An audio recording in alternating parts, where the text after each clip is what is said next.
Zdaj, predno gremo na neke take taktike, bi jaz rekel, da moraš par higienikov narediti, čistko, malo pogledati, ne? In najprej se moraš lotiti zaloge. Ker če nimaš pošlihtane zaloge, kaj boš prodajal, pol to, se mi zdi, najslabša izkušnja je, dobiš ljudi skozi neke popuste in pol je tako, ne vem, do tam božiča jim ne pošleš stvari. Tiste je tako, mislim, slaba izkušnja. Razen, če imaš še omejeno število izdelkov, pa si jih pripravljen to, z res dobrim popustom. Pa da komuniciraš tudi to, da dejansko to, kar je omejeno, bo dalj časa trajalo. Ampak ja, že prej so govorili, ponudba je pomembna in tudi ti jo daš na prvo mesto. Tako, ja.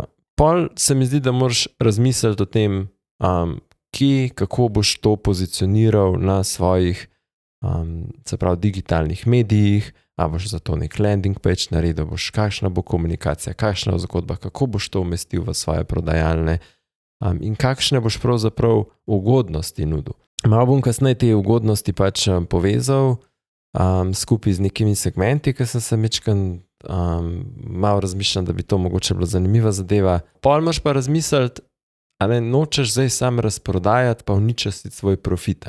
Eno so številke, prodajne, vse super, sam da pa vse res popusti prodajaš, greš pa lahko tudi hitro malo v minus, glede to, da so stroški akvizicije userjev kar dosti veliki. Pol pa se mi zdi ena taka pomembna stvar, da zdaj naredi teste za spletno stran, da delajo dobro, da vsi ti tvoji popusti, ki si jih dal, pa ki jih misliš dati, pa vse variacije, pa vse neke kombinacije, da to dela, ne? Da pol ugotoviš, ljudje ne morejo tega uporabiti in pol je vna panika.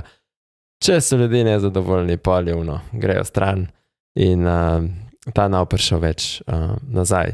Pa že danes začni pisati neke kopije, razmišljaš o kopijih, nekaj vsi vemo, 2,5 e-maila skoraj več se takrat pošle, pač takrat je ogromen tega. No.